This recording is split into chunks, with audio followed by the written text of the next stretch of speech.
They get up to switch back in the days.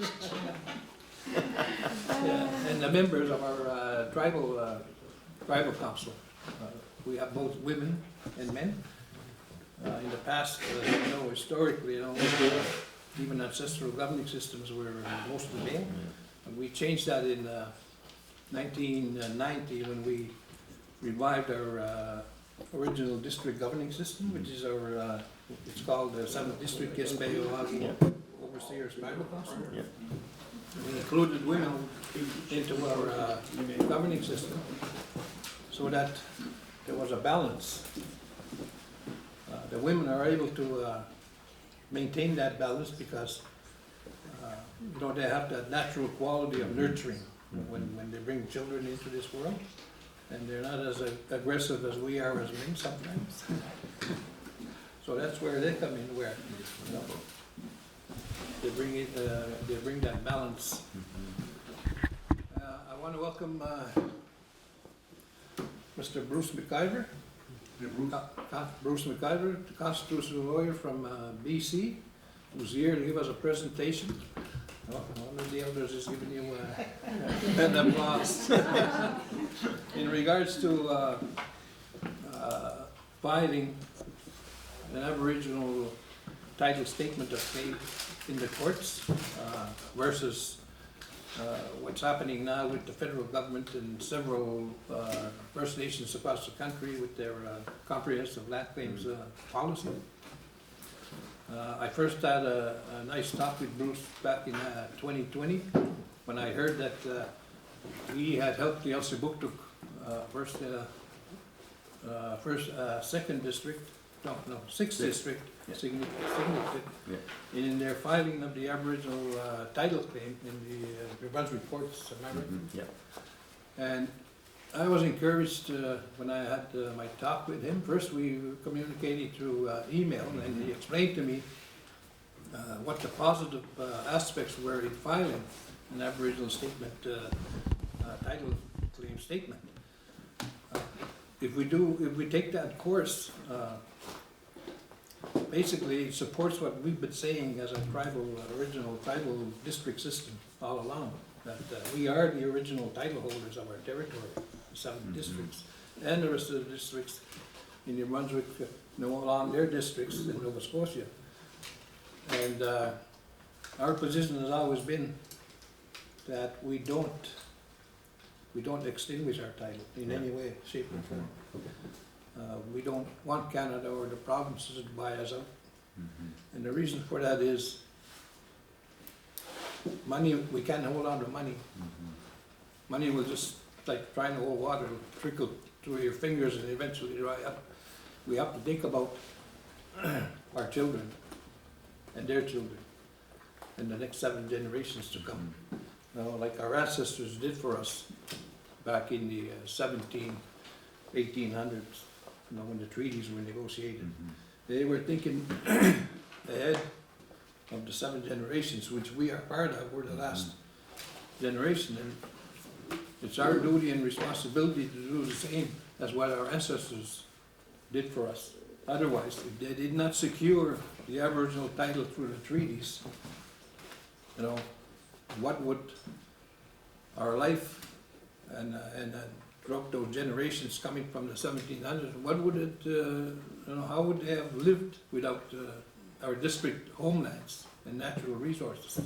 I mean, even though it's been a struggle after 1700s when the treaties were signed, of course we had the colonization. We have to look at that, and when the British became a military might, they just took what they wanted.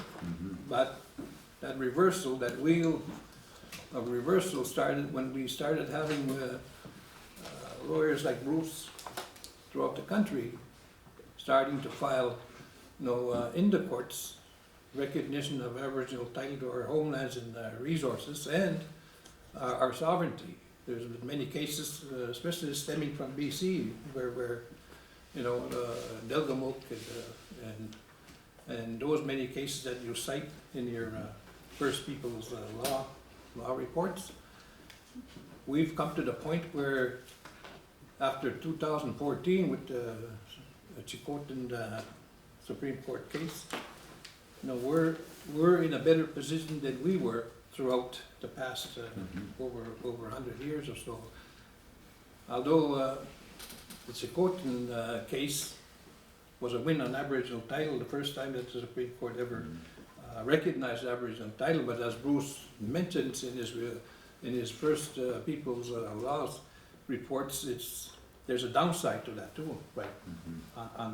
In regards to that case where the provinces have managed to sort of squeak in and have a little more power in regards to, you know, how we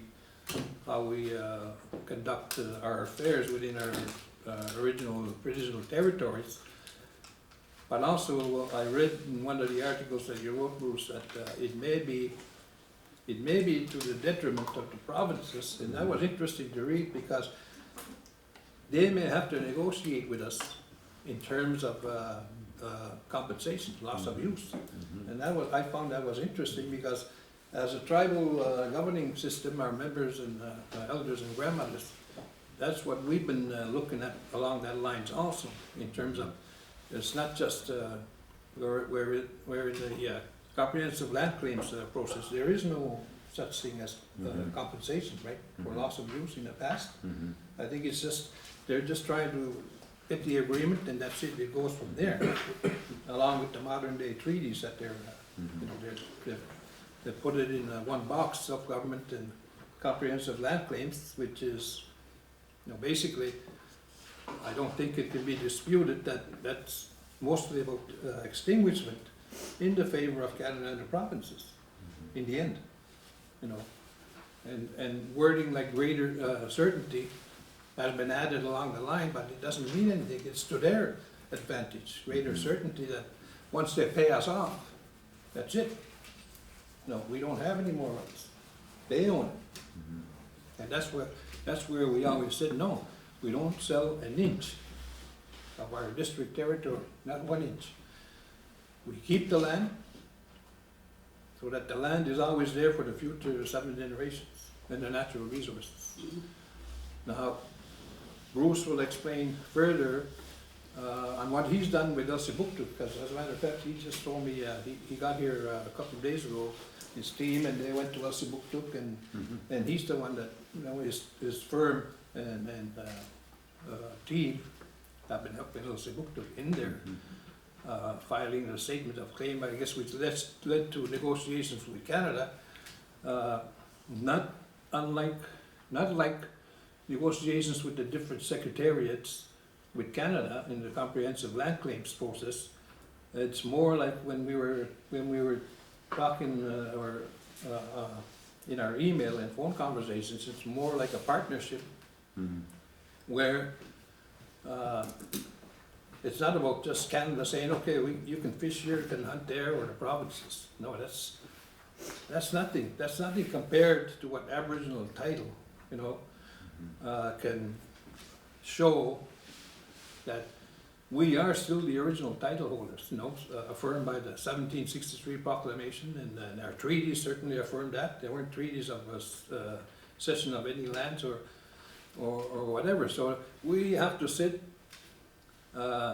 Eventually, when we file the statement of claim, if it is agreed to, if we file it in the courts, we'd like to see a process similar to the Chilcotin Supreme Court case on Aboriginal title, but somewhere along the line, if for some reason negotiations are mentioned by different parties that you know, we'd like to negotiate, but we can only, I think, negotiate as equal partners, as you mentioned, equal partners where in the sharing of future revenues from Canada and the provinces that are taking our natural resources, and they haven't paid us a penny in the past. And also that compensation part that I talked about in regards to how you had mentioned in your, so that's where we're at. That's the 7th District Overseers Tribal Council. And I think it takes us off that path of extinguishment in Canada's comprehensive land claims policy and some government negotiations, especially that. I mean, we won't even get into the CANDRIP, you know, that's another ball of wax. But I think with the filing of, if I'm not mistaken, the filing of the Aboriginal title case will be sort of the umbrella that eliminates the fear of what's going to happen with CANDRIP. Because we, as the 7th District Tribal Council, Bruce, we had filed, we had first of all adopted a declaration, our 7th District Yespegawagi Declaration of Sovereignty back in 2018. And it was adopted by our members and families and signed by not just this community but different communities within our district, and served it to Trudeau. Basically, our Declaration of Sovereignty states that no matter what is being negotiated by Canada and the provinces in their self-government and comprehensive land claims, if they are agreed to by them, we consider them null and void because we had never given our consent. That's the original Indigenous governing system. So that will lead to another fight. And we've had several different constitutional lawyers that I know of in Quebec, Montreal, one in BC, said you did the right thing. Because they said that if you didn't do that, when the time comes when they adopt CANDRIP, and if you go to court, try to challenge it, the judge is going to say, did you do anything about it? And if we say no, well then, he said you had the opportunity, why didn't you? So we've served that Declaration of Sovereignty going back to Prime Minister Paul Martin, Beach, Stephen Harper, Trudeau. So we're on record that whatever's going on here, you know, we didn't give our consent. That's the original tribal district governing system and the families. So Bruce, I'll let you do your presentation. Okay, thank you. Thank you. Yeah. Well, I want to say thanks everyone for the invitation. I know for those from Listugush, there was a loss in the community. I want to say sorry to hear of your loss. I want to just, before I get into my thing, introduce some more one of the things that I love about practicing law is that I work with such an incredible group of people, both Indigenous and non-Indigenous, and just all passionate and principled about defending the rights of Indigenous people. And because we were down, I guess, meeting with Elsie Buktuk yesterday was a good chance, so two of the great people I get to work with could accompany me, so I'll just let them introduce themselves. Hi everyone, my name is Saber Pictou, and I'm actually from the River Bar and live up here, and I graduated from law school in September and I'm now an articling student with First People. So, nice to meet everyone. What's your name? Saber Pictou. Gabriel? Saber. S-A-B-R-E. Oh, Saber. The sword. She'll cut right through. Good afternoon, everyone. My name is Caitlin Stockwell. I've come out from Vancouver. I'm in First Peoples Law from the unceded territories of the Musqueam, Squamish, and Tsleil-Waututh nations. I was able to come out here. I do some work with Elsie Buktuk First Nation and Eskimo Dashk as well. So it's great to be able to come out to Listugush, and thanks for having us here. Yeah, so thanks very much for the invite. I was excited. I had a couple of great calls with Gary, and then when Gary said, hey, I think we got it arranged, come out for the day, and I was like, wonderful, because I enjoy these kind of meetings the most. We met with Chief Counsel this morning, and that was fantastic, but to meet with the traditional leadership just builds on that in such an important way. That's so much strength. And I tell you, each time meeting with Mi'kmaq clients, I just feel that passion and strength. It's tangible, it's real, it's strong. And so I just want to say we're so honored to get the chance to chat with you all about this. So thank you very much for coming out. Just a bit more about where I'm from. I'm originally from Manitoba. So my family's an old Métis family at Red River.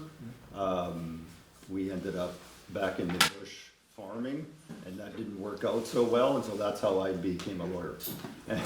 That's a roundabout way to end up there. Yeah. And so I'm a partner at First People's Law. I started First People's Law, I don't know, 13 years ago or so. And we're really focused on what we do as a firm. We only represent First Nations, that's all we do. And we're very much on the forefront, I think, with defending and advancing Indigenous rights. That's what we do. That's what I want to do. That's my passion in doing this. I'm fortunate because I have such wonderful clients all across country, coast to coast, who are different in their own way, but share that passion. Like when I talked to Gary, I knew exactly where Gary was coming from, because I know that. And those are the clients that we represent, that really do want to do right by your ancestors and do right for the future generations. You know, it's not just about yourself, as Gary was saying, it's about the future.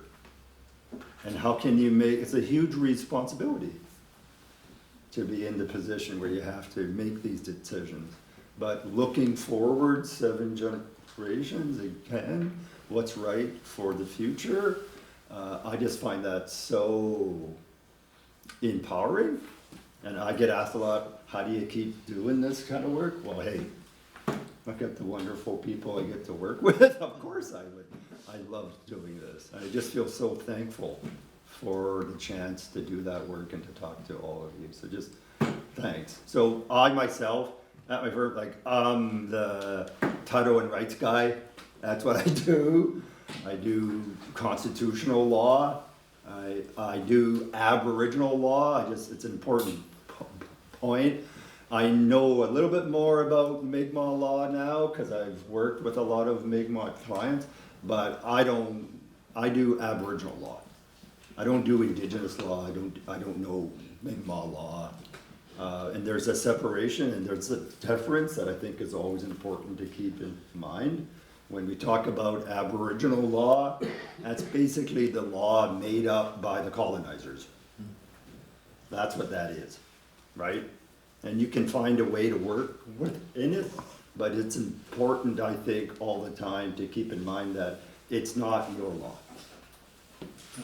Those aren't your laws, and when we're talking about Aboriginal title, we're talking about something made up by the colonizers. It's not Mi'kmaq title. That's not what we're talking about. Aboriginal title is something made up by Canadian judges, the vast majority of them non-Indigenous people, right? Making this up. So just want to keep that out there. I think a little bit about Aboriginal law. I'm learning more about Mi'kmaq law and how you organize yourself. I've been very fortunate because we've gone to a lot of meetings in Elsipogtog, and as you know, such strong leaders there, and they've been kind enough to educate us all, right? And we're very thankful for that. So that's where I come from. I do those kinds of Aboriginal law cases, Aboriginal title and rights. I do that with the First People's Law team all across the country. So one of the things I'll just put out there is that I find a lot of Indigenous people, government, industry, and in fact some of my colleagues, lawyers, undermine Indigenous people sometimes because they'll say things like, oh yeah, well, that's what they do in BC, but this isn't BC. No. We don't do that here. Like, I hear that from government people all the time. I was in Ontario a couple of weeks ago, we're on a big file, oh, well, that's a BC thing. It's like, that's just a way to disempower Indigenous people. It's One just- size doesn't fit all. It's disempowering you by saying that, well, those laws don't apply, what the Supreme Court said. No, it applies all across the country.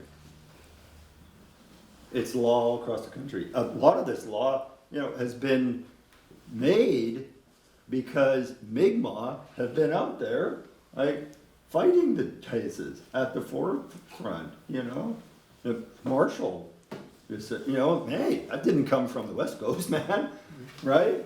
So a lot of this comes from here, comes from a position of strength. And because I've seen it enough, I've worked in New Brunswick, Nova Scotia, and I've seen what a pattern where you'll get people, oh, well, don't talk to those BC lawyers, because that's just the West Coast thing. It doesn't apply here. I'm just saying that's wrong. Yeah, there are different issues. You have to deal with different ones, particularly here on both sides of the provincial borders, but that's an important issue, okay? Don't be shy about putting up your hand. And I joke with people all the time. I go to court, and you can act like one of the judges at the Supreme Court. Just put up your hand. Mr. Mclvor, I have a question. Okay. Okay, so I just wanted to start and pick up on a couple of the points that Gary was raising by telling a story about the Pope, right? Because I think in a lot of ways this begins with the Pope. And I remember growing up in Manitoba and raised Catholic, and my granny getting me to say the rosary, right? Which probably some of you have done. Well, I never thought years later I'd start getting calls from the CBC and the Globe and Mail asking me what I thought about the Pope. And this started a couple of years ago because of the Pope's visit and with the papal bulls and the doctrine of discovery, which I think you're probably all familiar with, right? This idea that colonizers, whether they're English or French, can just show up, sail down the river here, sail by, or maybe they stop and plant a flag, and through doing that, somehow claim an interest over Mi'kmaq lands. And when they were doing it, they felt justified by the Pope, because the Pope basically said, between you colonizers, you can sort it out, but you have a right over indigenous lands because they're a bunch of savages. Mm-hmm. Exactly. They're uncivilized. So you can go and claim their land. And we just saw last month with the Vatican putting out that press announcement, finally renouncing the doctrine of discovery. Fine and well, I've talked about this a bit before, but I think it gets to the fundamental question of Aboriginal title and Mi'kmaq title, right? Because what you still have, does anyone here talk to you about Crown land? Right? Every time they say Crown land, they're just the Pope. They're just repeating that doctrine of discovery, that somehow colonizers can show up and claim your land, when there are decisions made off the turf, right? Whether it's forestry or fishing or hydro or mining, who's making the decision? Are you making them? No. Why? The Pope. The doctrine of discovery. We're back to the same thing. That's why they think they can make all the decisions. It all dates back to that. And it's this fundamental lie that Europeans can just show up and claim the land and then just run around for hundreds of years acting like it's theirs. Acting like it's their land. Not having any legal claim to it. No lawful claim, like Gary was saying, you have the peace and friendship treaties, but those weren't about land. Those were about relationships. No. Establishing a respectful relationship. Not about giving up anything. Right. Nothing like that. Yet, when the settlers, the real settlers coveting your land stop showing up and you can see the remnants all around, when you drive around, we were driving in, whose house is, are we on reserve or off reserve, right? All those houses off reserve, well, who the hell gave anyone a right to for that land, right?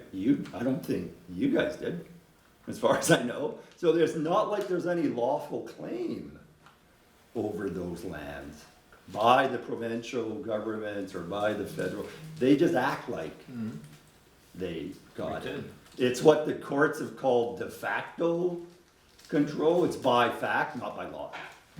And so this really gets to the fundamental issue about Aboriginal title, right? Because Aboriginal title, it's basically saying, wait a minute, we're not putting up with the lie anymore. You don't have any deed to that property. You never signed it over in a treaty. You've just been acting like you own the land for hundreds of years. Doesn't make it true. So now we're going to stand up and say, no, wait a minute, stop.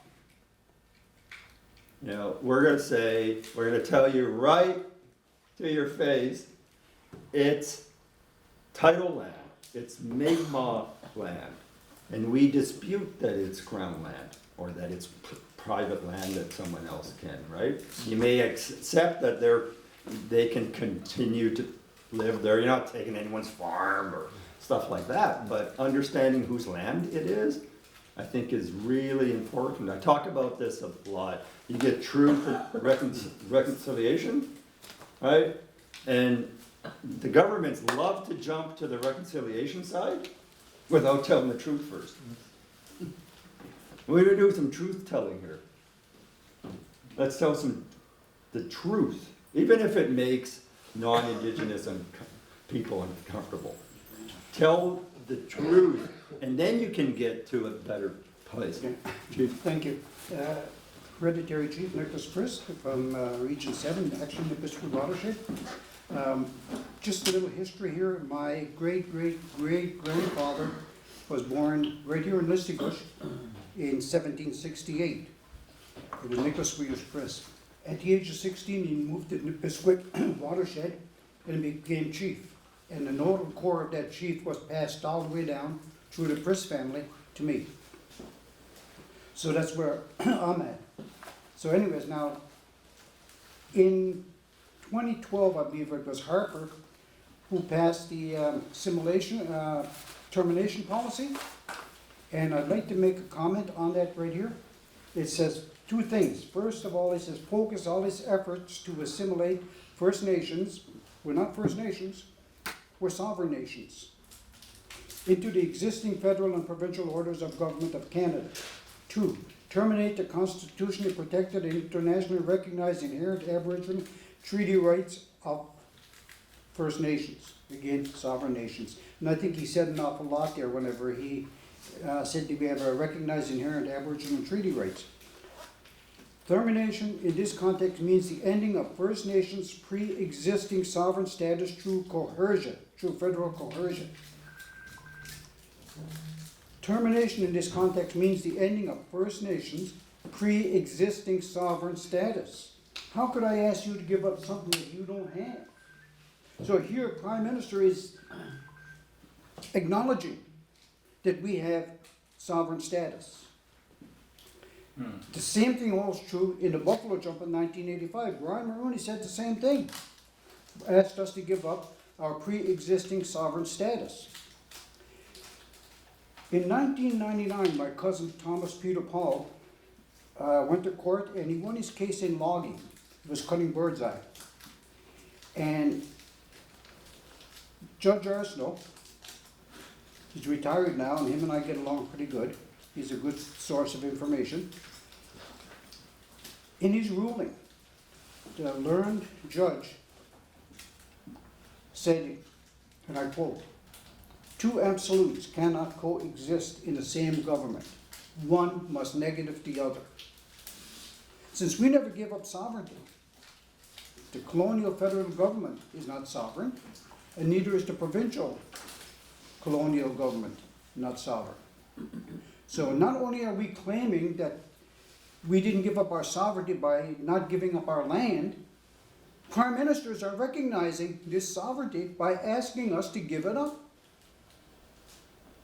Now, I've been to court a number of times. I was charged for logging, fishing, never been convicted. And I can't get past the stage of provincial court, because they keep putting a stay of proceedings on, or they drop the charges. I filed a case in 2001 for logging. 7 years. I had two expert witnesses. One was the late Gilbert Sewell, and the other one was Dr. Janet Shute from University in Halifax. She is the one who informed me of my position. I knew I had chief in my background, but I thought it was Indian Action. She said no.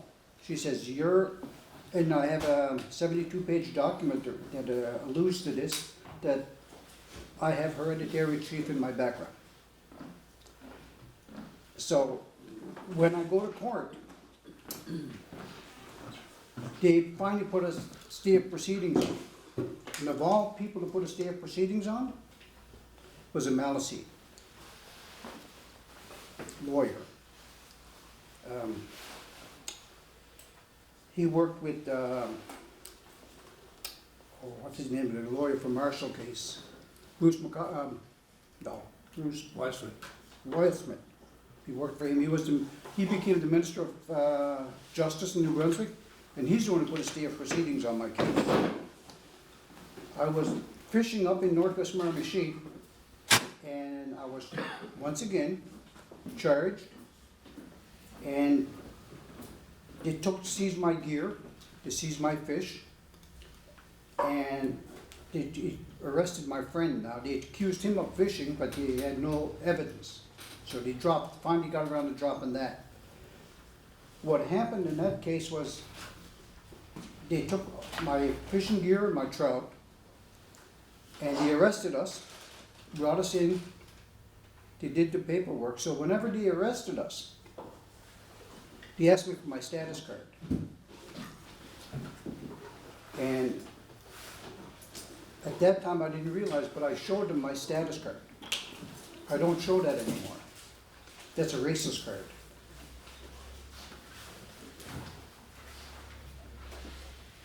Most recently, just last May, end of May, I was fishing up in the California Lake, and I was arrested. No, excuse me, let me backtrack. I was, the ranger said, "I know you have your rights." So first thing he did was he profiled me as native. Then he says, "Do you have a status card?" I said, "Yes." He said, "Could I see it?" I said, "After you show me your National Canadian Identification card." Because if you want a card from me that says I'm native, I want to see a card from you that says you're Canadian. Otherwise, how do I know who you are, if you're Canadian or not? So they dropped, we went to court for my friend last December 9th in Bathurst, and they dropped all the charges against him. They charged him, get this, they charged him for having a rod in his hand on a lake, okay? We were facing a strong wind and the waves were pretty high, and his little electric outboard motor wasn't getting us to shore, so we had to paddle. So where the rod holder is, I took the rod out and I tied it and I put it here. He picked it up and moved it behind him to get it out of his way. Because they saw him with that rod in his hand, they charged him for having a rod in his hand on a lake.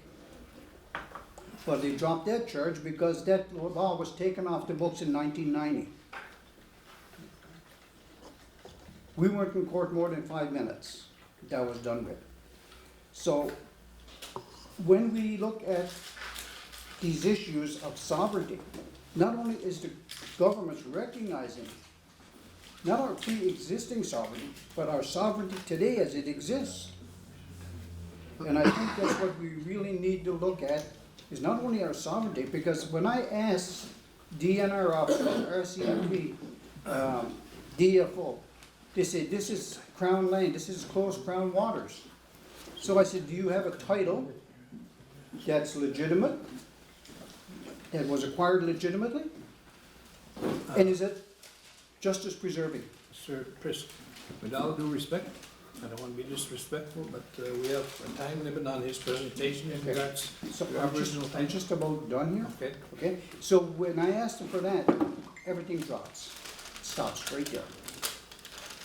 Okay? Mr. President? No, that's good. Yeah, those are some really important points that you make, Chief. You know, it goes to that question of government officials running around, like you say. You have all the authority. We're gonna put you in the position where you need to defend yourself. Show me a When card. they ask for a status card, they're forever putting you behind the starting line. Yeah. So this was, made me think of a couple weeks ago, I was in negotiations with an Ontario client, and we're meeting with the provincial and federal government, and they show up and they say, oh, we're here to talk about your land claim. And I was like, wait a minute, my clients don't have a land claim. You claim their land. You've been doing that for hundreds of years. But let's just sort this out here. Who's claiming what? They know it's their land. They've always known it's their land. The law says it's their land, but you run around claiming it and acting like it's yours. And it's just built into the language, right? So when we talk about Crown land, there's just this assumption that it is Crown land. And no, you just act like it is. That's a different thing. It doesn't make it lawful. You know, when I get asked a lot to talk about reconciliation, a lot, and what do I think about it? You know, I wrote a book about it, right? At the basic problem is that it doesn't work because you're trying to reconcile a right with a lie. The right is your inherent right to the land. The lie is that someone else can just show up and claim it. You know, we were driving and we went to where there was the sign, the Battle of Rescouche, right? Yeah, here's these French and British fighting out amongst themselves over your land. You'll see signs like that all around the country. All these historic sites of the colonizers, you know, defining what it was about, the narrative. But it's always a narrative. Who gave them any right to that to begin with? Just because they're acting like it doesn't mean that it's actually theirs. So filing a title claim, and this is why some Indigenous people decide to do it, I think, is just because, okay, we gotta stop telling the lies here. And we're gonna put you on notice in your own court that this is not Crown land. This is not your land. This is Mi'kmaq land. And if we need to, we'll go into court and make that case. Okay, so that's what it's largely about. When we talk about, you know, what are these people talking Aboriginal title? What is that? Right? It's two main things. It's who gets the benefit from the land. So there's so much wealth on your land. You live in such a rich, prosperous place, right? Your ancestors prospered from the land and made them wealthy for thousands of years. And now you have colonizers showing up, claiming all the wealth for themselves. So part of Aboriginal title is to say, wait a minute, that's not your property. You can't just take it all. You can't take all the trees for yourself. You can't take all the water. You can't take all the minerals. because no one ever said it was yours. You just act like it's yours, right? So the first part is who benefits. And if you're successful on a title claim, it's establishing that, yeah, in Canadian law, you get the benefit. Not someone else, not the provincial government, not the Irving companies, not without your say-so, right? So that's the first thing. And the second thing is, and this is really important to Indigenous people, I know all my clients, it's not just about material benefits, it's about protecting and fulfilling your responsibilities over the land. Who gets to decide? Who gets to decide? That's a huge part of it, because in a lot of situations, you just don't want them to have an open pit mine somewhere, or you don't want them to cut down the trees. Like, it doesn't matter how much money. It's not right for the past and it's not right for the future. And so who decides? If you're ultimately successful, right, then you get to decide. Because it's within the confines of Canadian law, there's always a possibility that they'll try to override your decision, right? But a big part of Aboriginal title is just deciding about the land. We're not talking about reserve land, we're talking about the wider territory. So when someone asks me, what is this Aboriginal title thing? That's what I always tell them. It's ensuring that you and your children and future generations get to benefit from your beautiful, incredible lands and waters, and not just all going off to the provincial governments or who they decide to get the money, right? And second, you get to apply your laws to the land. You get to make decisions about the land. Those are the two big parts. Maybe I'll just pause there for a sec. I'll just, you probably figured this out already, but I am one of those lawyers that can just keep talking like that. I can talk all afternoon, so I'll just pause for a bit and see if there are any questions or comments about that. I'd just like to go back forward to today, Yeah. 2023. Yeah. My concern, yes, is the land, but my concern is these termination papers, termination this, termination that. Good question, yeah, Where are we? good. We have Mr. Miller going nation to nation, getting all these beautiful regalia things and that, and dropping off a big shitload of money for these people, and everybody's happy. Mm-hmm. I wanna understand where we're at today and what can we do to dissolve that. Yeah. We talk about 7 generations, and I know we are 7 generations today. We are 7 generations, right? We're the protectors of the land. Mm-hmm. Nobody's gonna bother that land, like you mentioned. Yeah.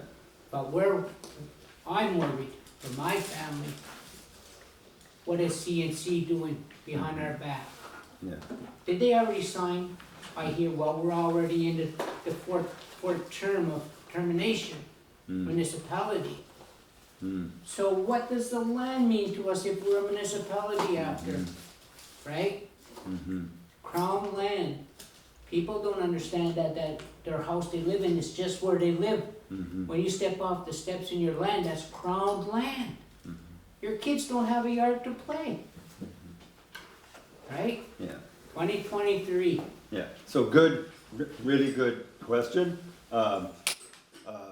This is an important point, right? When you're talking about Aboriginal title, what that looks like, or filing an Aboriginal title claim, that is not comprehensive claims.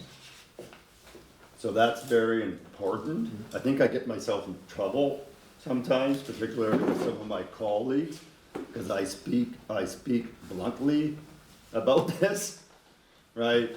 From my perspective, those comprehensive claims, and hey, if that's what Indigenous people want to do, it's not my decision, right? I'm not the one who decides, but I think it is important to just be clear-eyed about this, is that from a basic level, that's just a modern form of colonization. Because what is colonization? It's removing indigenous people from your land so non-indigenous people can exploit it. That's what John A. MacDonald was doing in the national policy. Exactly. You know, Pierre Trudeau is doing much the same version in 2023. He calls it something else, and it's kind of a softer form of colonization, but it's still at the base, removing indigenous people from the land so non-indigenous people can exploit it. Yeah. And the way they do it is what, Gary's talking about, certainty. But we want certainty. So what happens in comprehensive claims, and they all have their own character, but they're fundamentally the same still, is that you move toward an agreement. And the agreement is, basically, they'll call it different things, but it's that in exchange for this land and these rights defined within the four corners of this agreement, in exchange for that, you will never be able to exercise your Aboriginal title again. You, not just you, but your children and your grandchildren and all your aunts, all your descendants will never again be able to say, I am standing on Mi'kmaq land, it's my land, and I'm never giving it up. That's the basics of a comprehensive claim. There are a lot of indigenous people have chosen that route. We can talk about it more. I think fewer and fewer are willing to go down that path, but that's basically from my point of view. Other lawyers, I'm sure they'll have a different view. If you're watching me, they'll have a different view, but that's my view in essence, what they're about. So, what I hear, and even if we went that far and went forward with this comprehensive land claims, does a community understand that eventually if you extinguish all these, that you become more of a provincial issue now? And if you become a provincial issue, the provincial issue can implement what laws it intends to do. Let's say Quebec, they got Bill C-96. They can implement that here because you don't really have any territory to defend anymore because you kind of extinguished that through the land claim comprehension. So I'm kind of wondering how, is that going to affect it as well? Yeah. Will the businesses around here be affected because of that part? Will it become more provincially governed? Yeah, that's a good point. So, than right. what we have now? So each of these agreements have differences, right? So they're not all exactly the same, but to some extent, right, there will be within the boundaries how the laws apply. In what subjects you might be able to make your own laws about, and then where it's laws of general application or provincial laws. So that's all defined within the agreement itself. There are a lot of critics say, well, you're just turning yourself into a municipality. That's what you're doing. I don't know, it depends on the particular agreement, but I think what's important is that you're substituting your inherent rights and you're substituting your Aboriginal title under the Canadian Constitution. You're substituting that for whatever you negotiated within that agreement. Why a lot of Indigenous people are turning away from that, there's a couple of reasons. One, they're like, wait a minute, I can't decide for the future. We're one generation, like, you can't, it's impossible to decide for all time for your descendants who aren't even born yet. And you would be deciding for them. So a lot of people that's not something. And another thing is that impossible, I can't separate myself from the land. Like, how could you, it's like, You know, it's like me trying to separate myself from my children. I'm always their dad, like, no matter what they say, you know, and what I want to say, you can't change that fact, right? You can't change who you are. And so I know, so for so many of my clients, it's like, that's what makes me, you know, Musqueam. Or that's what makes me Anishinaabe. Or that's what makes me Mohawk, or that's what makes me Mi'kmaq, is my attachment to my land. And if I don't have my attachment to my land anymore, who the hell am I? Like, it's kind of impossible. You can't give that up, right? So that's a fundamental point. Where you get more Indigenous people now, thinking at a general level, they're saying, we don't want to do that. We don't want to do a transaction. Because it's not like selling a car, right? You come, you look over the car, pay the dollars for it, give the person the keys, they're gone, bye-bye. You know, that's it. We're done.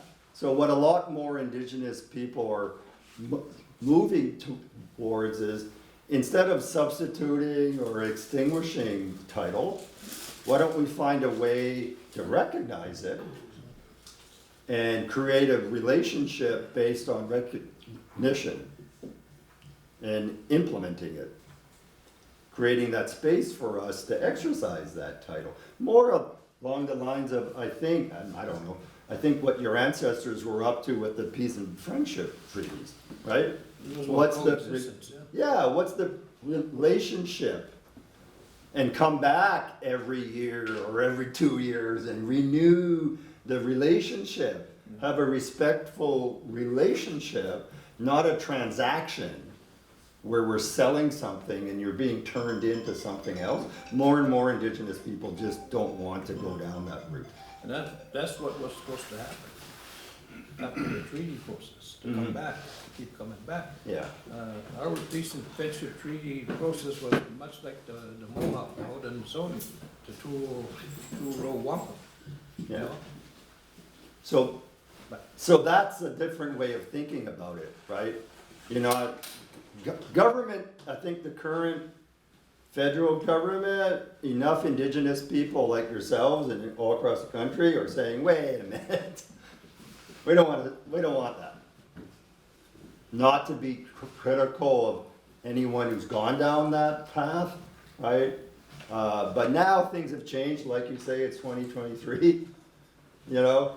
We don't want to do that. We've got a different vision, and we have a vision of respect, truth-telling, recognition, creating the space for us to be that sovereign nation, like you're talking about, right?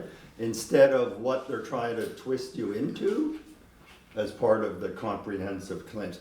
I'm not critical of anyone who wants to go down comprehensive claims. That's not my decision. I'm just a lawyer, you know? I get asked to give my straight advice, the way I see the world. You could get another lawyer sit here and tell you something completely different. I'm just telling you what I see and what I think, you know, this is what's really going on.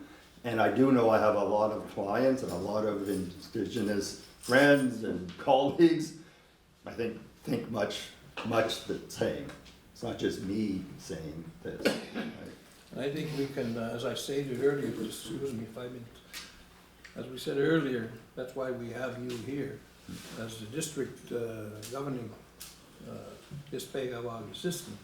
That's our vision, what you're talking about.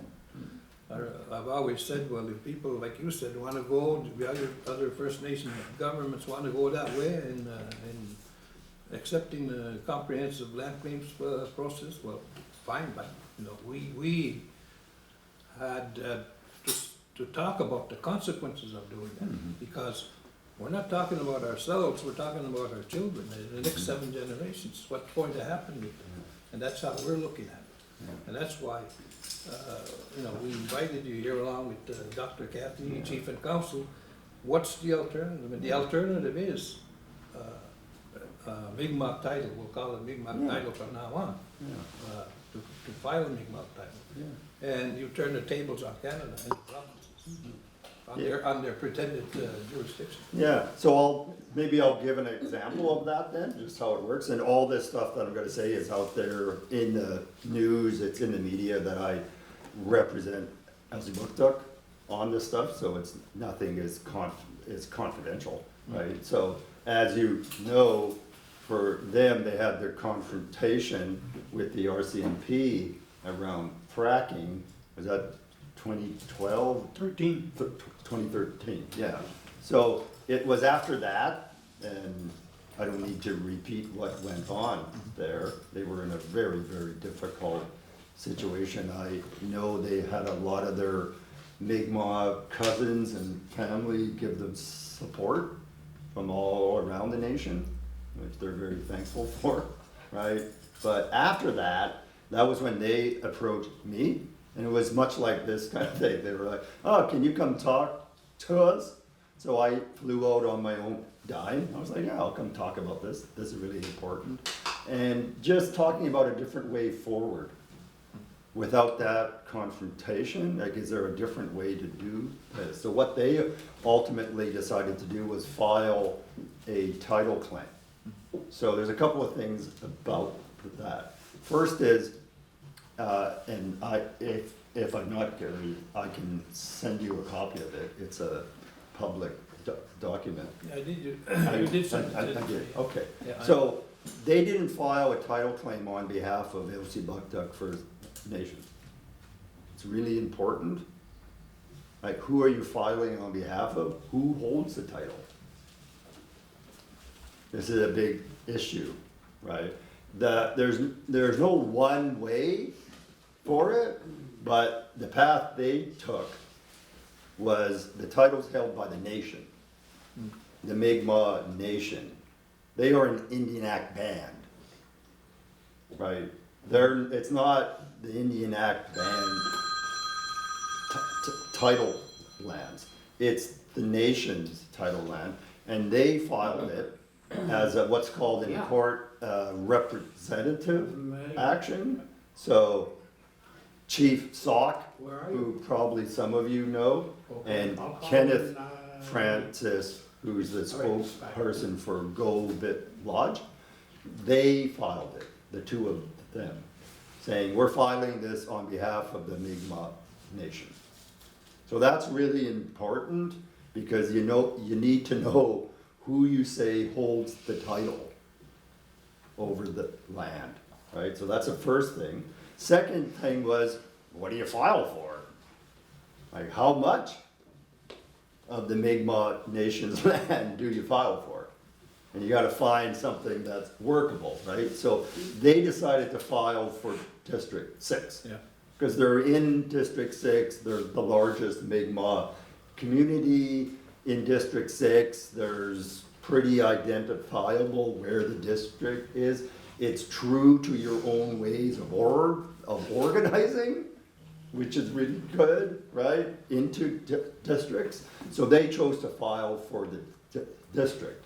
Not because they say there's no Mi'kmaq title outside the district. It's just that if they're going to file, they're gonna try to protect District 6.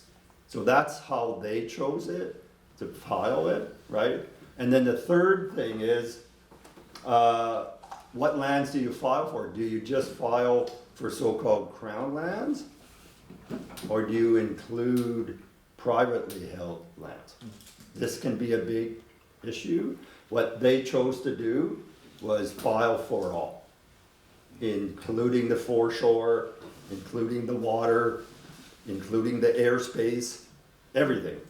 But they were very clear, and they were good about communicating with both their non-Indigenous and Indigenous neighbors. So with the non-Indigenous, they were good about saying, hey, we're not coming to take your farm. Because you'll get people, oh my God, they're filing a title claim and that includes my house.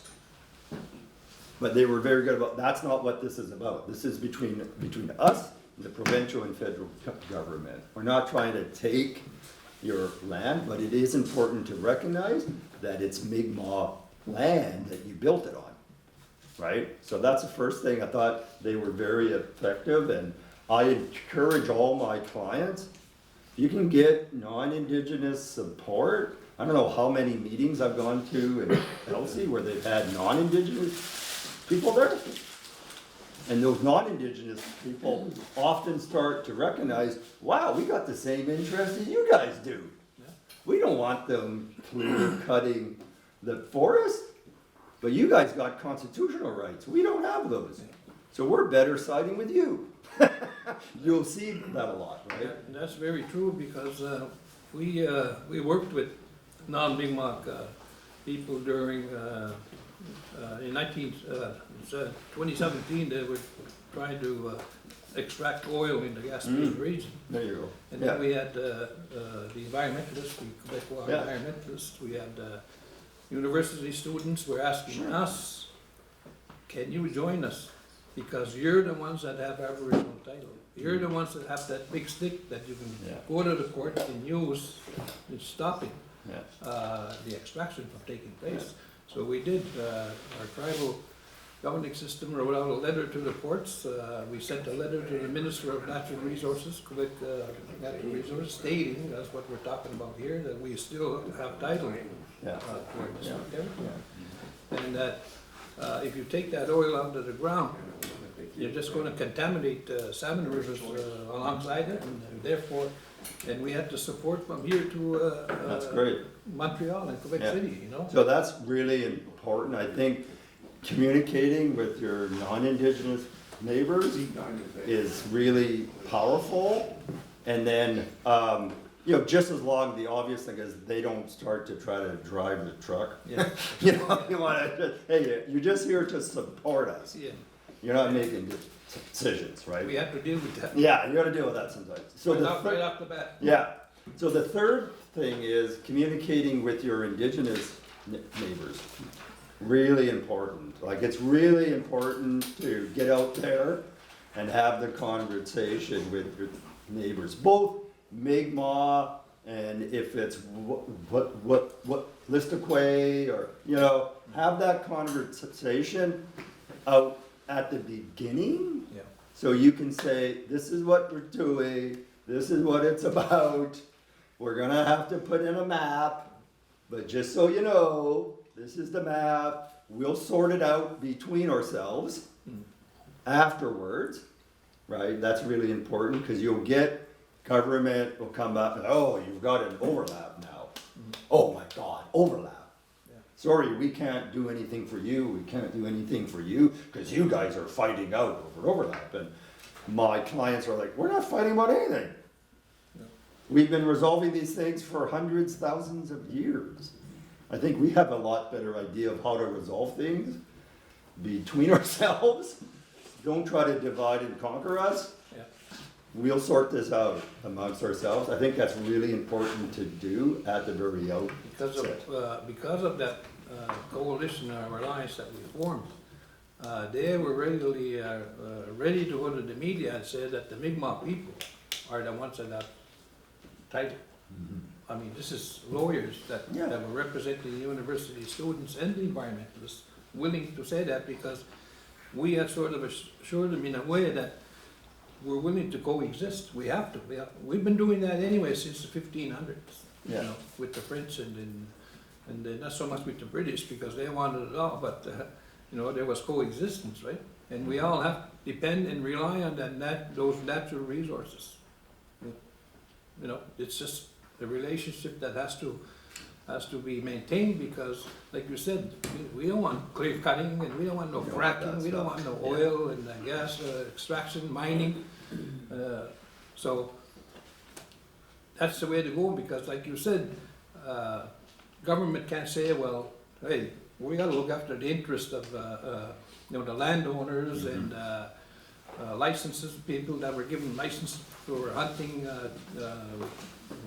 lodges and cottages that they have within our territory, or even the forestry and mining. But then that's out of the way. We've already done that. I just want to acknowledge, Mr. Priest. Just to go back a little bit, you said comprehensive claims is extinguishment, did I understand that correctly? I don't think I used that word. That word is often used. What the government will often say now is substitution. Yeah. Now, they change the words they use for it. I think at the end of the day, and I've had a lot of conversations with government about this, it seems to have the same effect that you'll never be able to rely on your title again. Is a form of extinguishment? Well, Mr. Priest, can I just add to Bruce's remark? Even the United Nations Human Rights Committees and the special rapporteur that comes to Canada every 5 years or whatever, the quarterly, has acknowledged that Canada, in its comprehensive land claims negotiations with the Indigenous people across Canada, has been using underhanded tactics in taking money, using money to buy our titles out for extinguishment. And further, they added that this is not the way to go. You have to negotiate with the Indigenous peoples as equal partners.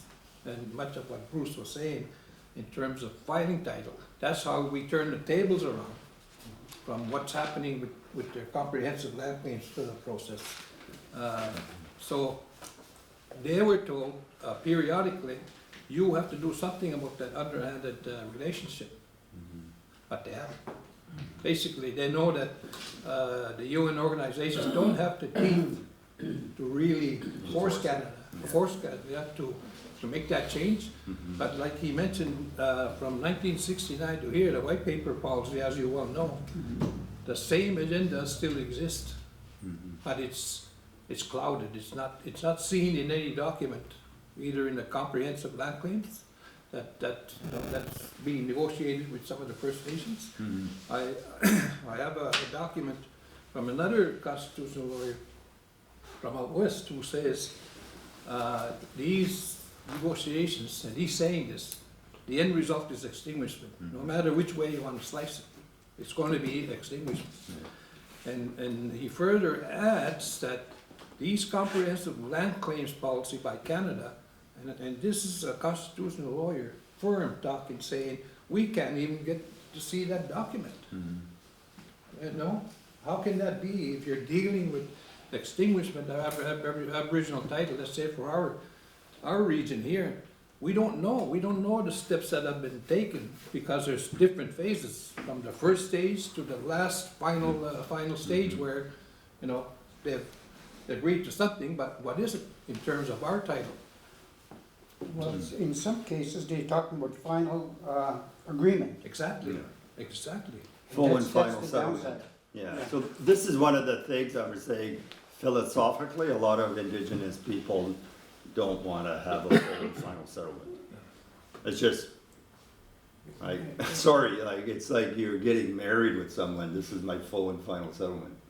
You know, wait a minute, I thought we were having a relationship, kind of respect, mutual going forward. I didn't know I was, you know, selling you a car. And just like on the issue of our non-Indigenous neighbors, I'm confronted with that from time to time, you know? Are you going to take our land? Yeah, And I tell them, you know what, you people have been here for hundreds of Yeah. years now, Yeah. and I believe you earned a human right Yeah. to be here. That's a good way of doing Yeah. it. yeah, and I, I'm gonna, Oh, Mike, sorry.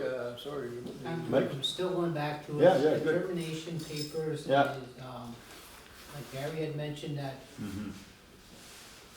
they would come back and say, well, no, it doesn't bother your rights. Yeah, well, Not at all, right? So, chief and consul again, I go back to them, they're keeping us on our toes, right? We don't know every minute what they're doing on the phone, what they're doing in Ottawa, what they're doing in Quebec, right? Quebec doesn't have a very good relationship No. with us, yeah.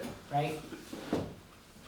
Kill the Indian, save the man, that's still the mentality, right? Yeah. So here we are, we're talking about termination, we're talking about our fishing, we're talking about our hunting, right? Big monies, DFO, big monies coming up for our woods, for our fishing, right? half of the people, maybe more than half of the people, do not know what's going to happen or what's signed with the DFO coming a couple of weeks from now when they go to set their nets. What's gonna happen when they go there and they tell our guys, you're under us now, go get those nets, take those guys. Just for clarification on the signing of the agreement, that happened about 3 years ago, that's already happened. And that was under the guise of reconciliation. But another point to that is, this current chief and council have taken great strides in forming an alliance with our district tribal system, this Begewagi system. And that's why we're sitting here today. We're talking about, My team and I had a really good meeting this morning with chief and council.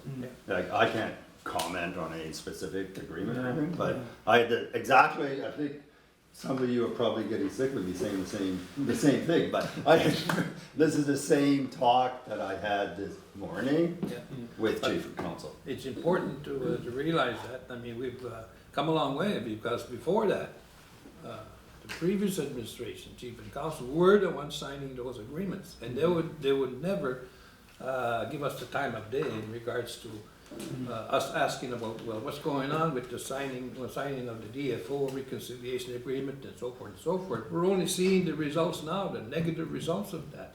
But I'm sure I speak for most of us that this present chief and council has taken great strides in reversing that. And taking another path. So I just want to. What I was referring to was that reconciliation they had between our rangers and the DFO a few weeks back. Yeah, but that stems from the agreement that was signed 3 years ago. Yeah. Negotiated by Dr. Fred, of course, and the previous chief. Have you ever seen any legal action, say like chief and council sign an agreement, and me, Mandy Barnaby, I don't agree with it, I feel it infringes on my personal treatment rights. Have you ever seen legal, it get to that point where like the citizens of an indigenous community take suit against chief and council to protect their right? Yeah, you get definite disagreements, as you can imagine. I can't think offhand of a lawsuit like that about a specific agreement. I wouldn't be surprised if that's occurred before. I think this is one of the issues for anyone considering a title claim, right? I have clients in BC, Kitsan, Wet'suwet'en clients, and they operate on a hereditary system, right? Some of our clients are the ones that you probably saw in the news a lot about the confrontation about the pipeline, right? And it's very clear there that the representative of the nation is the hereditary leadership. They make the decisions, right? I have some clients where it's more of a mix. So you have a hereditary system, you have a chief and council system, they have their own areas. I know I have one where if there's anything on reserve, chief and council, fine, blah, blah. If it's off reserve, it's then decided on the hereditary system. I've seen that. I've seen different ways of working it out. We often throw around that decolonization word. Well, this is a hard part of it. I think it's really important to keep, it's not Indigenous people's fault. You end up in that situation, as you all know, I think Gary was talking about, there's no doubt the Indian Act was imposed on Indigenous people. One of the objectives was to do away with the traditional governance system. That's what the Indian Act was meant to do. Now in 2023, a lot of First Nations, they've said, well, we've gotten to the point where we're confident Indian Act Chief Council are representing us properly. And they're coming and they're having those conversations and they're ensuring that they have a mandate. Because they don't have it under the Indian Act. but they've got a mandate because of their engagement with the membership. And I always urge my Indian Act Chief and Council clients, are you engaging? Are you explaining? You gotta go out there and have that conversation, because if you end up in court, you wanna be able to show, hey, I've got the support. Yeah, we filed this, but we're filing it, and not everyone, perhaps, but the majority of our members support us doing this work. When it comes to a title claim, in every Indigenous people, you need to figure it out, right? What is your traditional governance? So who represents you if you're filing a title claim? Who is it? Is it a combination? Whatever it is, it could be like my Gitsan clients, Indian Act, not involved at all. It's, everyone recognizes. It's done on a hereditary basis, right? But regardless, it's best, of course, to have some kind of relationship with Chief and Council, right? Having the support of Chief and Council, it's just so much better from what I've seen. If you don't have the support of Chief and Council, there's an immediate barrier there, because government will rely on that. Oh, well, you're not legitimate. You're not the Chief and Council. They'll rely on their own systems, right? So if you can say, oh no, here, Chief and Council, Chief's right there, huh? Here's Chief and Council, they've done a BCR, they're coming to the meeting, we're working with them. If possible, that's a much better way forward, because there's enough obstacles to deal with. Don't worry, creating a situation where the government can throw up some more against you will just make it that much more complicated. When was the land title filed? So for Elsie Bucktuck, they filed it in 2016, right? A couple of things with that, right? So they filed it, but like I say, it was Chief Sauk and Kenneth Francis who were named as the ones filing it on behalf of the nation. I can tell you, because we did have a meeting with them yesterday, and I was mentioning Harry, I was going to be seeing you all today, both Chief Sauk and Kenneth. I don't know how many of you know Kenneth Francis. Does Kenneth represent the Lodge. district? The Lodge, Yeah, okay. Gold Lodge. Yeah. They're very keen to talk to you about their experience. Yeah. They would be, I can Okay. give you his Yeah, contact. So they filed it. One of the things that is really important that you'll have seen, MTI put out that map a couple months ago or so. That was an important step, I think. It's something that Indigenous nations across the country, particularly in BC, have been doing for decades. I was a bit surprised it took that long. Okay, good step, but it's not filing a claim. You should be really aware of that. MTI has not filed an Aboriginal title claim. Okay, They put out a map I was wondering. to tell the provincial and federal government, this is our map of Mi'kmaq land in New Brunswick. Elsie Bucktuck and MTI are see eye to eye on it's the nation. It's the Mi'kmaq nation. So there's no overlap or anything. There was some conversation. No, there's none, because we all see it the same. It's on behalf of the nation. So that's important. When Elsie Bucktuck filed theirs, the federal government filed a defense. And again, if I'm not Gary, I can send you a copy. It's a public document. Okay. The federal government said, we want to find a way to harmonize Mi'kmaq and Crown title. I was surprised. I was, really? Wow.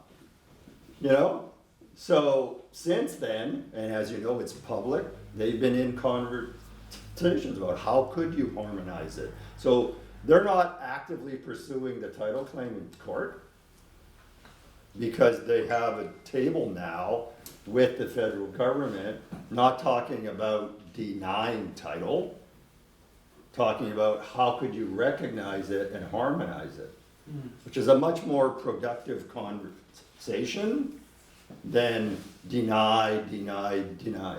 Would these things trickle down to other aspects like employment? You know, like now we on RCMP and we're pigeonholed to indigenous communities with lack of promotions and stuff like that because there's no positions.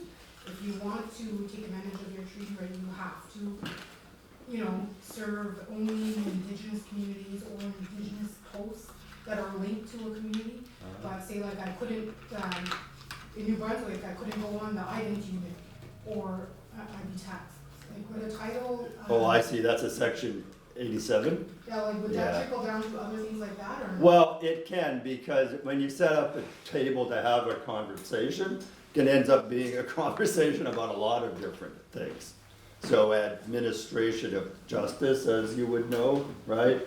Huge thing, could be a conversation about all kinds of things, right? When you're working, what's the relationship going forward? Section 87 comes up a lot. What's that going to look like? Because the CRA takes a pretty narrow approach now to section 87 with their connecting factors. So that's often a conversation about what is the future relationship. All right. Just let me go back a little bit, what this gentleman was talking about, reconciliation. The term reconciliation suggested we were reconciled once, and we were never reconciled. One side, the colonial governments have been taking our land, putting us in jail, stealing our resources, etc. So when they talk about truth and reconciliation, I have a copy of it here. The truth is ugly. Then you got the conjunction and reconciliation. It says, Commission of Canada. Well, commissions don't work for me or anybody in this room. They work for the Crown, the Canadian government. And it says calls to action. What the hell is that? It's just a slogan. So when I'll give you my story.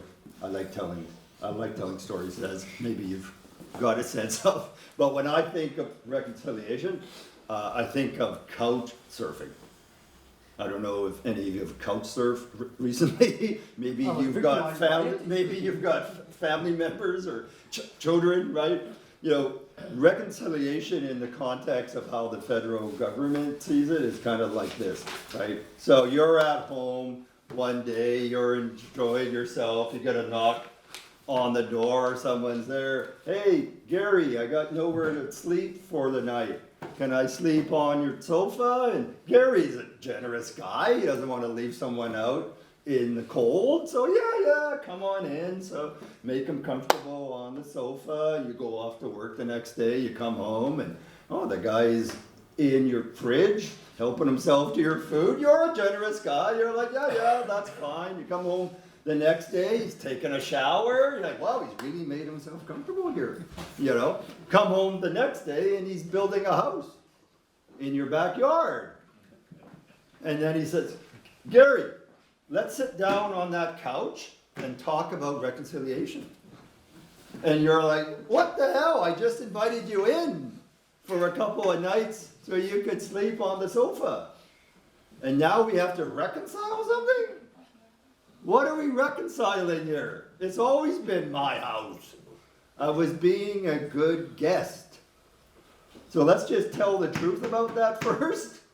And as long as that's what reconciliation looks like, it doesn't work, right? Because they're not telling the truth. We never agreed you had an interest. I was just welcoming you in to take care of you for a short time. I had similar discussions with people and they didn't know what reconciliation was. They just thought it was, we were reconciled once and then there was a falling out and now we're gonna go back to fix things and walk happily into the future hand in hand. And it's not that way at all. I wanna make sure we try to take as many questions. Well, that's what I was gonna ask you, Yeah. what's your time limit, because we do Yeah. have Where would a supper. Yeah, well, you have a supper at 5, so you're gonna need a little break, so I Yeah, would suggest we'll you. get ready and. Once you wind me up, I can't stop. Let's Well- be worried about that. I would recommend we take questions for about 15 minutes, and Okay. then you can take your, yeah. I was raised on a farm and you have that tiger torch. You know what a tiger torch is, and it's blowing, there's only one setting, on or off. So, once it's on, watch out. Do you have any more questions, or no? I have a question for you. Wait, though, you've had a few. Anyone else? No, I question my husband every day, so I'll. You're saving them up, I'm sure he's very thankful. Okay, when I was charged, and back then Queen Elizabeth was still alive, okay? Which one? One or two? No, joking. I always like to say the humor. And I was charged, and whenever I got the paper, it said Nicholas Priss versus Her Majesty the Queen. Now, at the very top of the paper, there wasn't a Canadian flag or a New Brunswick flag or provincial flag. It was a crown. Yeah. Okay? So it says Nicholas Priss versus Her Majesty the Queen in the right of Canada. It didn't say in the privilege of Canada. Okay? Now, when we talk about honor and integrity of the crown, we can't be talking about the federal or provincial governments. We must have been talking about honor and integrity of Queen Elizabeth. And today it would be honor and integrity of King Charles. So when we say honor and integrity of the crown, it's much more than just looking at the governments that's here that we have to deal with. Yeah. So, That is the way it should be. I've been in the Supreme Court, I've made this argument, because some of you are old enough, you'll remember the Constitutional Express. Gary probably remembers, right? Indigenous people going over to London and challenging the repatriation of the Constitution. You talk to people now, they're like, what? And yeah, one of the main issues was, wait a minute, our relationship is with the crown, it's with the Queen. And if you allow this repatriation of the Constitution, we're gonna be at the, mercy of the federal government. That's not what the relationship was, particularly for treaty nations, right? The treaty was with the crown, was like you're saying. There was King George III, I guess, or whatever it was, right? So the concern was, wait a minute, this is going to undermine our relationship. And Lord Denning, who is like this well-known jurist in the UK, he was on the House of Lords, and he heard it and he wrote a decision, and he basically said, our Indians in Canada, don't be so worried, because you can have faith in the federal crown upholding all its obligations. And if they don't, we're still here. Well, that's not the way it's worked out. It's not the way it's worked out, and it's gotten worse. Because in 2014, then the Supreme Court changed the law and said, well, you're not only vulnerable to the federal government, now you're vulnerable to the provincial governments. Because the court changed the law and said provincial governments could potentially infringe your rights. Whereas before then, it was pretty clear that only the feds could get involved in that stuff.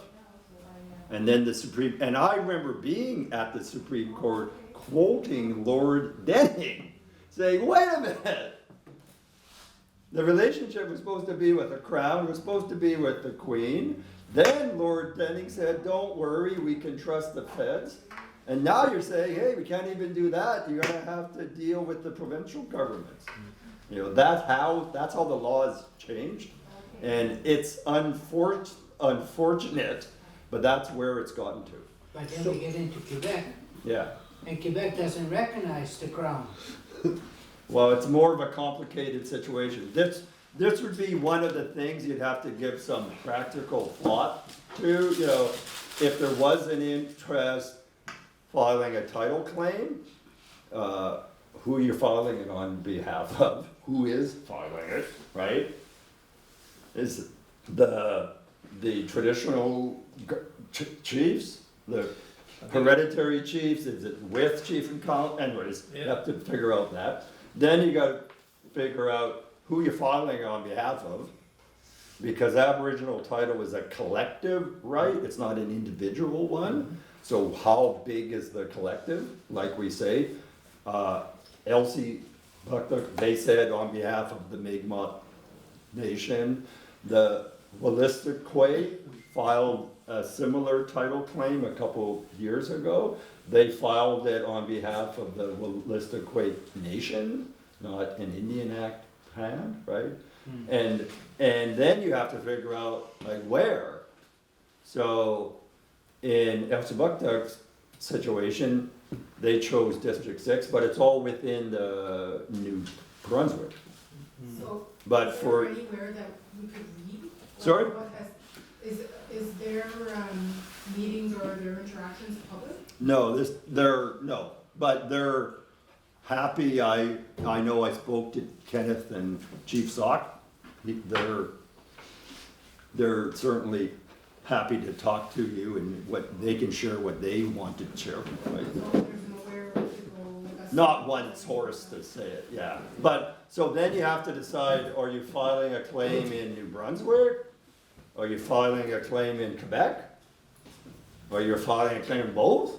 Like, that's it's more complicated when your lands are on both sides that you may want to file for. But isn't that an artificial boundary between Yeah. New Brunswick and Quebec? Yeah, Yeah. yeah. Because the map that was drawn in 1605 by Samuel de Champlain goes from Silver, Quebec, all the way down to the American border. Yeah, It but, went up to New England states, but right, because the United States took it in conquest, right. I But think it the stops there. practicalities are, you gotta choose a court.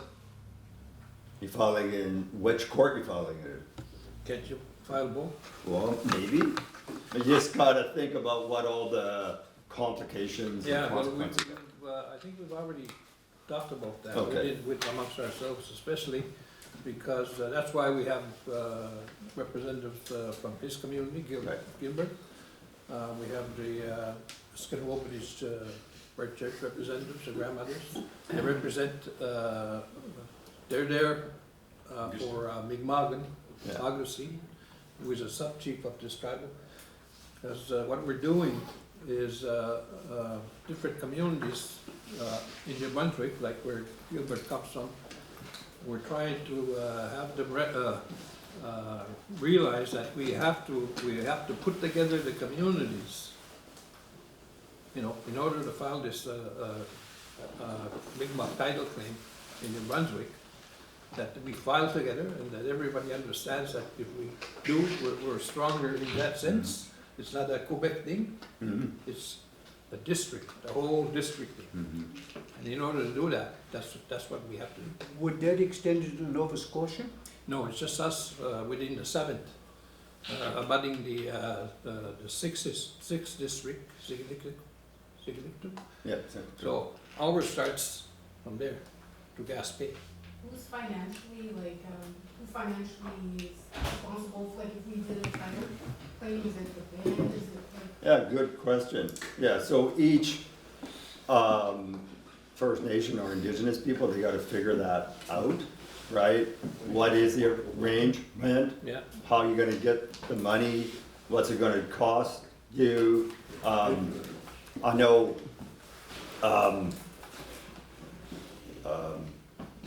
you'll get situations where you need a certain amount of money up front to file it. And then it depends, or you're actually going into court the next day and incurring all the expense, right? Or are you gonna file it and sit on it? And maybe see where the filing leads you to at a negotiated process. Because filing it doesn't necessarily mean you're then into a 10-year court battle. It could, right? But it's not necessary in all situations. Like I say, sometimes you file, maybe they'll want to come after you then. Right? So what Listiquay did was, when they filed theirs, they filed it and they included private companies that were filing against them.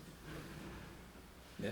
So that opens up a whole different ball of wax when you're naming private companies.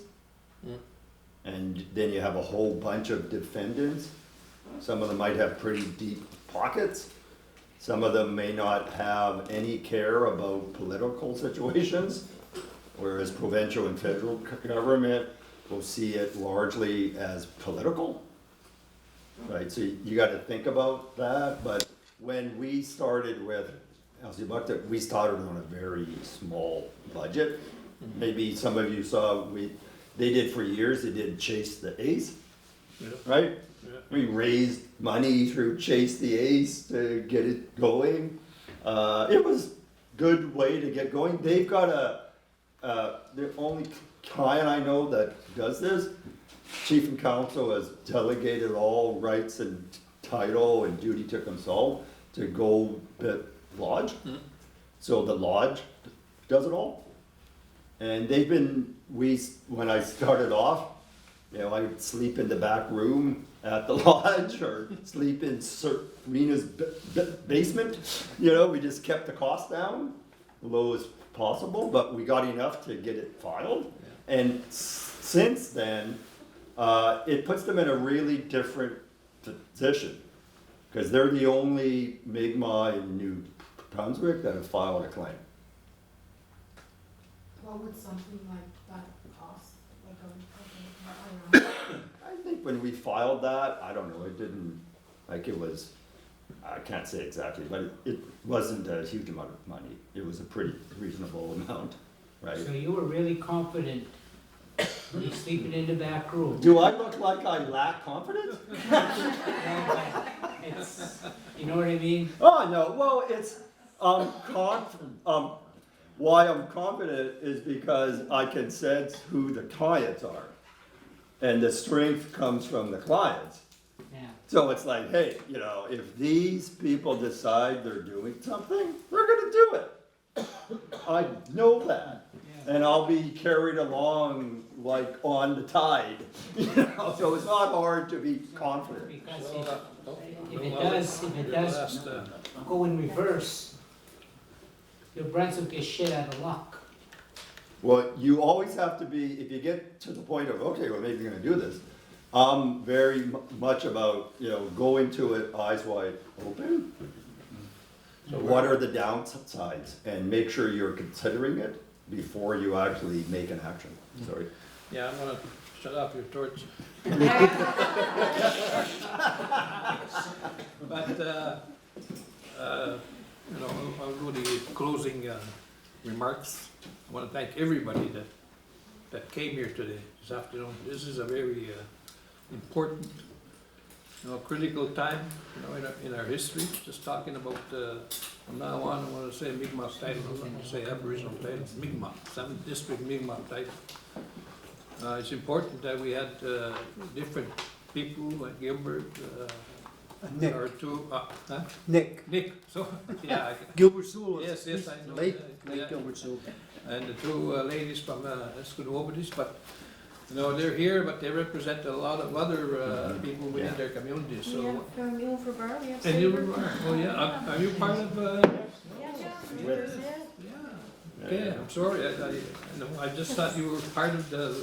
Well, Yeah. she's both. Yeah, which is good. Yeah, yeah. Which is good. Yeah. There we go. And that's what we've been trying to do. We've been working on this for a long while in uniting most of the community throughout our district. If we have to do it by district, that's fine. So this was it was an important event. And we've always said it, we're not here for us, we're here for our children, future 7 generations. And that's what makes it so powerful, It's not about us. Our time is limited. Most of us who are older, like I'm getting close to 70. Just you. We're here, our time is limited, so we have to act on this. At least begin that journey in the Mi'kmaq title claim. And I appreciate Bruce. Thank you. You know, when we first communicated, you understood, and I understood. We both knew what we were talking about. Yeah. And, you know, we sort of hit it off, like, Yeah. I knew him for a long while. And, we finally got to meet, Yeah. and we appreciate your team, every one of your team for coming here. I think it's going to be a powerful team. And with your very last remarks that we could, the first step on this journey is file that title claim, and I think it could be done. I mean, we have resources within the LNG, commercial fishery home source monies and all that. I mean, it's not like we're broke, but those of you that are going back to your communities, also, you know, find out if your communities are willing to help in some way. We're not saying provide the bulk of the funding of this, and I'm sure we can do it. As Bruce said, it's workable. So I'm encouraged, at least, you know, we're doing something what our ancestors did for us up to now. We're taking that torch, and we're going to do the same thing they did for us. Well, Thanks.